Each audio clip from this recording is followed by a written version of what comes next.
చూస్తారా? సరే మాడకత్తా. చూస్తే మాడకొచ్చినట్టే ఉన్నది. ఇంట్లోకు సామాన్ లేదు, పొలాల ఫీజు కట్టలే, ఏం కట్టలే. అప్పులు తెచ్చినా కానీ అడ్డీలకే చాలతలేదు. నువ్వు చేసిన కష్టం ఎటు పోతుంది? గవర్నమెంట్ కాలేజీలో చదివిద్దామంటే ప్రైవేట్ కాలేజీలో ఎత్తివి, డబ్బులు ఎక్కడ సరిపోతాయి? సరే కానీ రాంగ పైసలు అడగరా.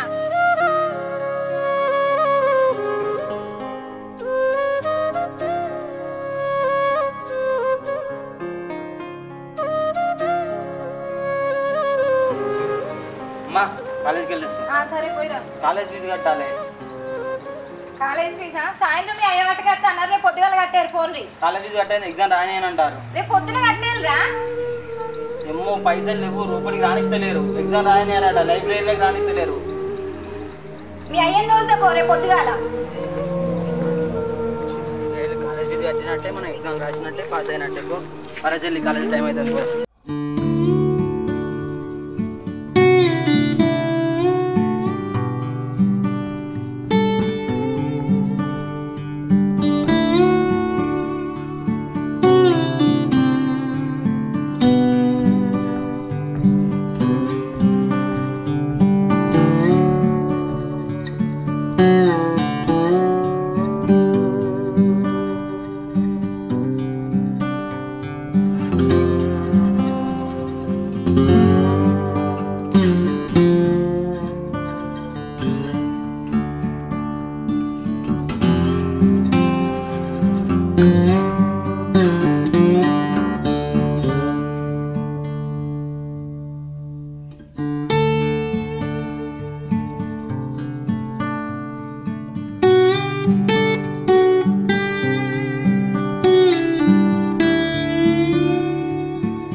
సరే సరే సల్లు లక్ష్మణ సల్లు.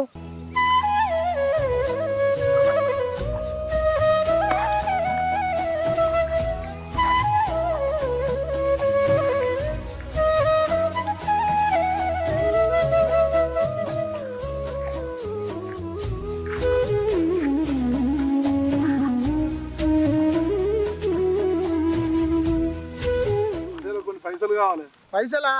మొన్నటిగా తెరలే కదా. మా ఇంట్లో మా భార్య పైసలు అడగరామన్నది పటేలా. ఇంట్లో సామాన్ లేదట. మొన్ననే 2000 ఇస్తే అది చేరినాక మళ్ళీ తప్పు.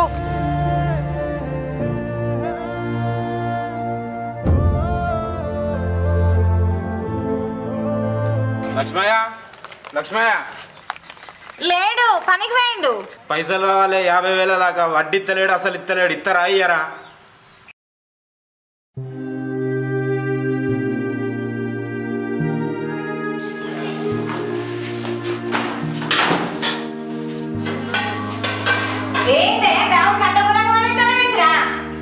పడేయకుంటే ఏం చేయాలమ్మా? కాలేజ్లో సారు అందరి ముందర నిల్చోబెట్టి ఫీజులు ఏవి అని అడిగితే ఇచ్చేది పోతాంది. ఎవరికి ఏమని చెప్పమంటావమ్మా? ఏం చెప్పుకుంటావు? ఇచ్చేది పోతా అన్నాడా మా ఫ్రెండ్స్ ముందట? అరే ఎందుకంత బాధపడతారా? ఇప్పుడు మీ అయ్య వచ్చినాక అడుగుదాం, ఆగుండ్రి. బాధపడకే.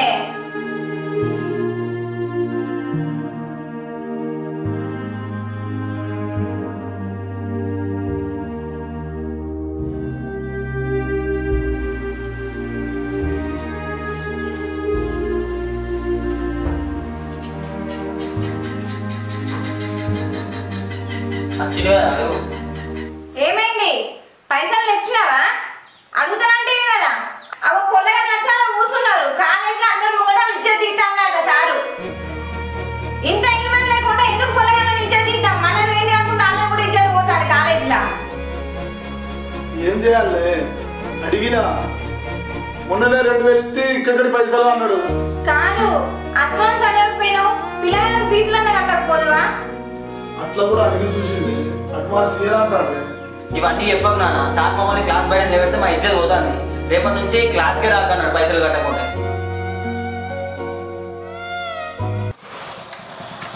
బ్రో ఏమైంది? బయటకు పోవాలంటే చూసినావా? తోడోళ్ళు అయ్యా బండి కొనిచ్చిను, కనీసం నాకు సైకిల్ కూడా లేదు.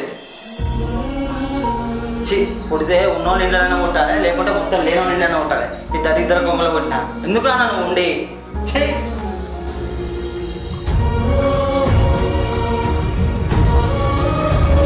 చూసినావా కళ్ళు చల్లబడ్డాయా? ఎందుకు ఆడ అన్నట్టు ఉండి లేని జాబ్ నువ్వు తెలుసా? నువ్వు ఇంత ఎత్తావు, ఊళ్ళో మొత్తం అప్పులు ఎత్తావు, పొల్లగల్ల ఫీజులు లేవు, ఇంట్లో సామాన్ లేదు, నువ్వు ఎందుకు ఎత్తావు ఇదంతా?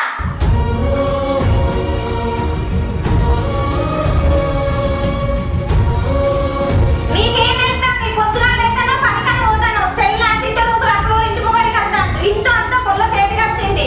ఇక ఏమంటూ అప్పు లేకుండా కుప్పలు పెట్టు, పొల్ల పెళ్లికి దిగినంత తండ్రి కూడా లేదు నీకు.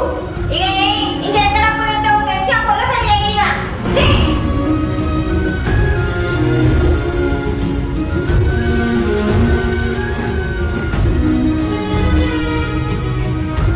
ఊరుకో నాన్న, బాధపడకు, అప్పులు అవే మెల్లగా తీరుతాయి.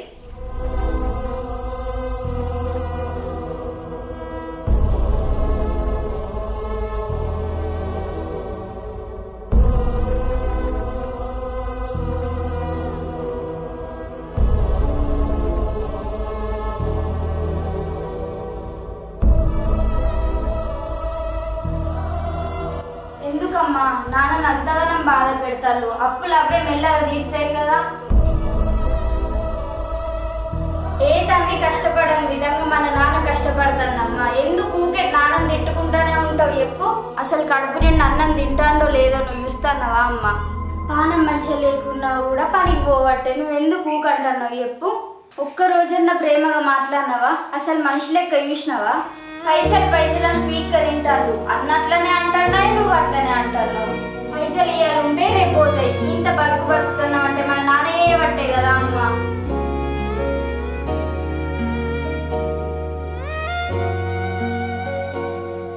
మన నాన్నకేమన్నా అయితే మనం బతుకుతామా అమ్మ? నాన్న బాధపడుకుంటా పోయింది.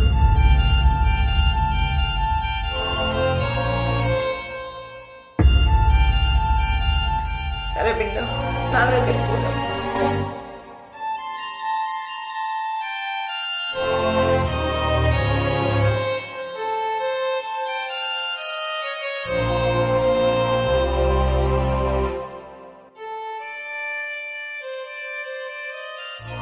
లక్ష్మి అక్క పైసలు ఇవ్వవా?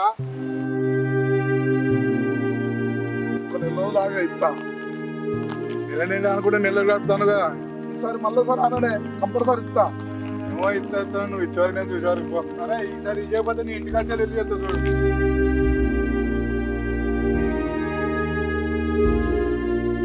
ఇంట్లో సామాన్ లేదు, పొలాల ఫీజు కట్టలే, ఏం కట్టలే, అప్పులు తెచ్చినా కూడా అడ్డలకే తాగలేదు. నువ్వు చేసిన కష్టం ఎటు అవుతుంది?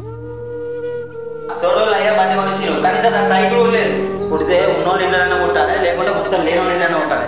ఈ దరిద్ర కొమ్మలు కొట్టినా ఎందుకు నన్ను ఉండి నీకేం తెలుస్తుంది? పొద్దుగా లేస్తానో పనికని పోతాను, తెల్లారి ఇద్దరు ముగ్గురు అప్పుడు ఇంటి ముగడికి అంటాను, ఇంట్లో అంతా పొల్ల చేతికి వచ్చింది.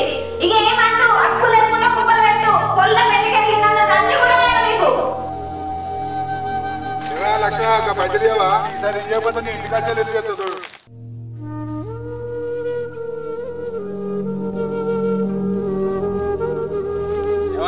బాగా అందుకోతున్నావు, ఏమైంది? ఏం లేదు, అప్పుల బాధ ఉన్నదానే. చూస్తే అప్పుల బాధ ఉన్నట్టుంది.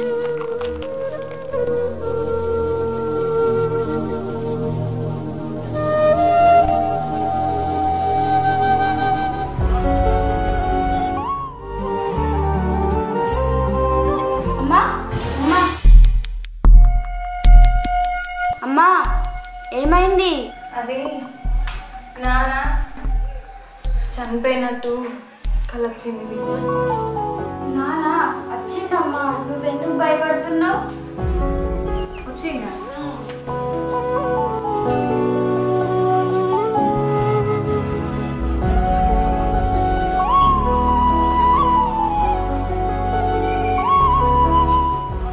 ఎటు పోయినావు? నేను చిన్నది ఊరంతా తిరిగినాం, ఊళ్ళో సగం మందిని అడిగొచ్చినాం. నువ్వు పనిచేసే పటేల్ దగ్గర కూడా పోయినా, ఎక్కడ కనిపించలే. ఎంత భయపడ్డావో నీకేం తెలుసు?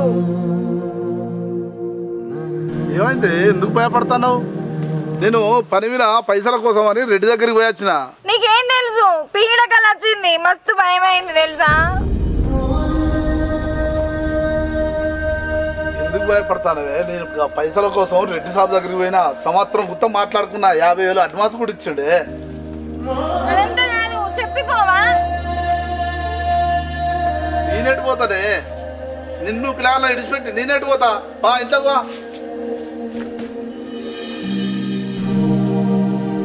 ఇగో ఈ పైసలు దాచిపెట్టు. నీ పైసలు చల్లకుండా ఈ పైసలతోనే లొల్లొత్తాంది. మనకు ఆ పైసలు వద్ద ఏమద్దు, మనిషికి ఒక గడ్డం చేసుకొని బతుకుదాం. ఉన్ననాడు తిందాం, లేనినాడు ఉపాసం ఉందాం. కానీ నిన్ను ఒక్కని బాధ పెట్టదలుచుకోలే. నేను కూడా కైకిలు పోతా, ఇద్దరం కలిసి చేసుకుందాం. పిల్లలని కాలేజీకి పంపిద్దాం. నాన్న నువ్వు ఇంట్లుంటే అమ్మ ఊకే పట్టి పీడించేది కదా. నువ్వు ఒక్క పూట కనబడుకుంటేనే అమ్మ ప్రాణం పోయినంత పని అయింది నాన్న.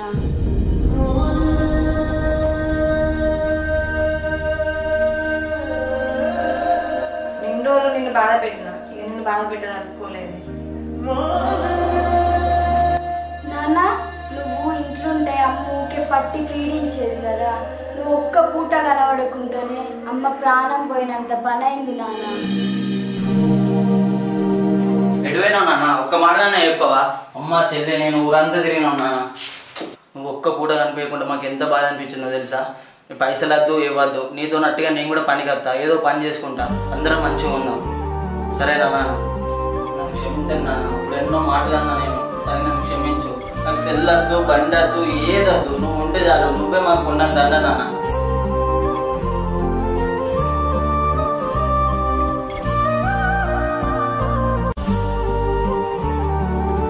సరేనా?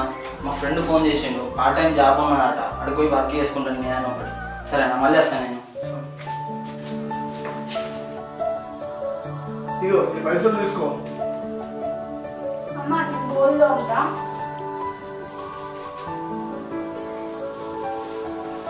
నేను కూడా రేపటి నుంచి కైకిలు పోతా. గట్టు పోయి ఇంకా లచ్చకొల్లోకి చెప్పేస్తా. ఎందుకంటే నేను ఇన్ని రోజులు కైకిలు పోలే కదా, నన్ను ఎవరు విలువరు. ఈ కాడ నుంచి నేను కూడా ఏదో ఒక పని చేస్తా, నేను బాధ పెట్టా. సరేనా? ఏమైంది ఇట్లా మాట్లాడతాను? నువ్వు కైకిలి పోతావా? నువ్వు ఒక్క పూట కనిపించకుంటే ప్రాణం పోయినట్టు అనిపించింది. ఇంటికాడ ఉంటే ఎప్పటికీ తిట్టుకుంటున్నా, ఏదో ఒకటి అనుకుంటున్నా. నువ్వు కనిపించకపోయేసరికి అసలు ఏందో అనిపించింది. అందుకే నిన్ను బాధ పెట్టి చేసేది లేదు. నీతో పాటు నేను కూడా పని పోతా, ఏదో ఒక పని చేసుకుంటా. బాధ పెట్టదు ఈ కాలం నుంచి. ఏంటిది నువ్వు చెప్పి చెప్పలేక ఏదో బాధపడతాను మనసులో పెట్టుకొని. ఏంటిది అది చెప్పు. తిరిగి తిరిగి వచ్చి ఈడ కూసున్నాక కన్నంటుకున్నది, కళ వచ్చింది. ఆ కళ పాడగాను, కళ మంచిగా రాలే. కళలో చచ్చిపోయినట్టు వచ్చింది, మస్తు బాధ అనిపించింది. ఒక్క పూట కనబడకపోతే ఆగమైంది. నేనెటు పోతే నిన్నెటు పెట్టిపోతున్నా? ఎటు పోనే పిచ్చిదాన.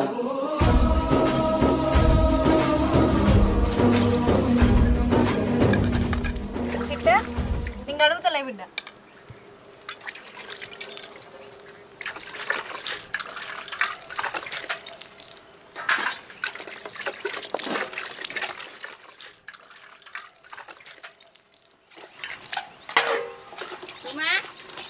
ఏం చేస్తానవే?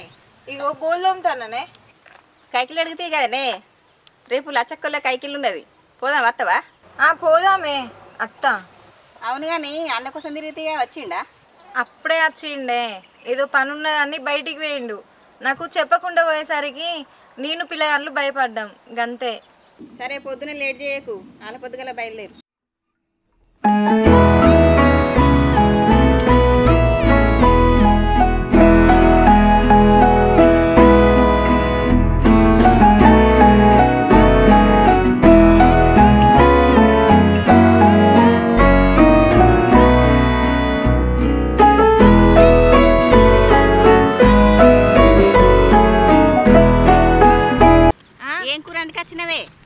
ఏం కూర ఎక్కడిదే? పిల్లగాళ్ళు కాలేజీకి పోగా బెండకాయ కూర వండినా. అన్నకు అదే ఉండే పెట్టినా, ఇక నేను కూడా అదే టిఫిన్లో పెట్టుకొని వచ్చిన. ఒక్కనాడన్నా కోడిగుడ్డు ఉడకబెట్టుకొని వచ్చినవా అని? ఈ పత్తి సెల్లలో కోడిగుడ్లు ఉడకబెట్టుకొని వస్తారా అని వాళ్ళకి గమ్మత్ చేస్తావు. గిన్నె తినాలే. రేపు ఈరన్నోళ్ళకు ఉన్నది, పోదామానే? ఈరన్నోళ్ళకా? మా శనగాండే పోతావా పిల్ల? పోకు, మాకు ఇది అయినాక పో, ఇంత కలిసినాక పో. అగో గుత్తనా ఏమన్నా గుత్త లెక్కన ఇదంతా కలుసుకోండి.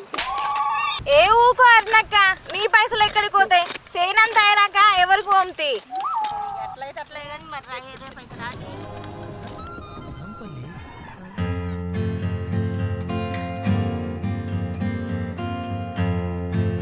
ఎన్ని బద్దలు వచ్చినాయి బాబాయ్? ఇవాళ 20 వచ్చినాయా? ఎంతమంది కైకిలు ఎంతమంది వచ్చారు? 6 వచ్చిరా? మొన్న వారే కైకిలు ముట్టినాయి అందరి.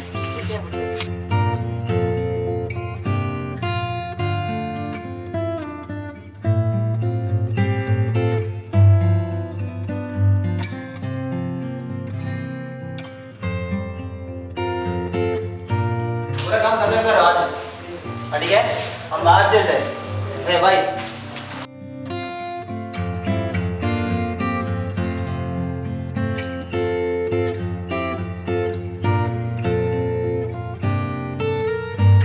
అయ్యో మర్చిపోయినా సుమా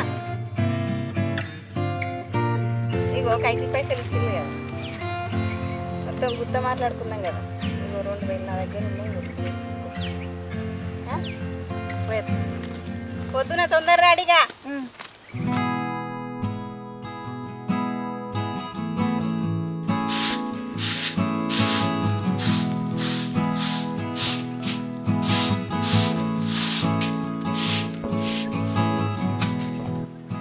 వచ్చినా కొత్తగా పనికి పోయినావు కాదే, అక్కడ ఎట్లున్నది? ఆ రెడ్డి మంచోడే, ఇంత మనిషి లెక్క చూసుకుంటాడు. అవునా? చదువుకుంటున్నారా? చదువుకుంటున్నా నాన్న. చదువుకో మంచిగా.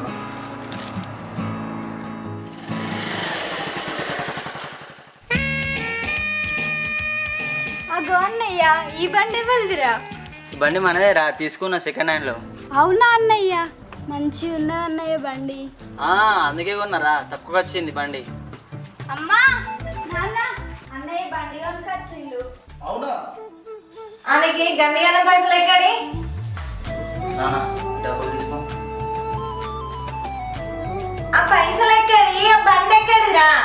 సీల్ కాంట్రాక్టర్ లేడా అమ్మ, ఆయన దగ్గర సూపర్వైజర్ చెప్తాను. అడ్వాన్స్ 50,000 ఇచ్చిండు, 20,000 పెట్టి సెకండ్ హ్యాండ్ బండి తీసుకున్నా. 30,000 నాన్నకి ఇచ్చిన. దేనికైనా అవసరం ఉంటుంది కదా. పొద్దుగాల అన్నవో లేదో పనిలో చేసినావు, అడ్వాన్స్ తీసుకొని బండి కొనుక్కొని నాన్న చేతిలో పైసలు పెట్టినవారా? అమ్మయ్యా, ఇన్నాళ్ళకి మనకు మంచి రోజులు వచ్చినాయమ్మా.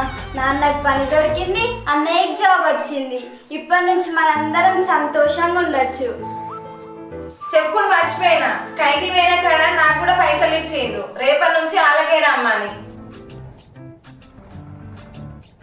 అయ్యో చదువునానా? సార్కి చెప్పిన, ఓన్లీ ఎగ్జామ్స్ అప్పుడే వచ్చి రాసుకుంటా సార్, నాకు ఇంట్లో పరిస్థితి బాగాలేదని చెప్పిన. సరే నాన్న, చదువు అయితే ఖరాబ్ చేసుకోకు. డబ్బులు తీసుకో. ఏమయ్యా, ఇన్ని పైసలు జీవితంలో చూస్తాం అనుకోలేదు. నువ్వు ఒక్కని కష్టపడ్డప్పుడు ఇంట్లో 10 రూపాయలు కనిపించానంటేనే ఇబ్బంది అయ్యేది. ఇప్పుడు తల ఒక్క పని చేసుకుంటే ఈ ఒక్క నెల వరకే ఇన్ని కనిపించినాయి అంటే పోతాంటే ఇంకెన్ని సంపాదించుకుంటామో కదా. అవునే, ఏ కుటుంబంలో అయినా అందరు కలిసికట్టుగా పని చేస్తే సుఖ సంతోషంగా ఉంటారు.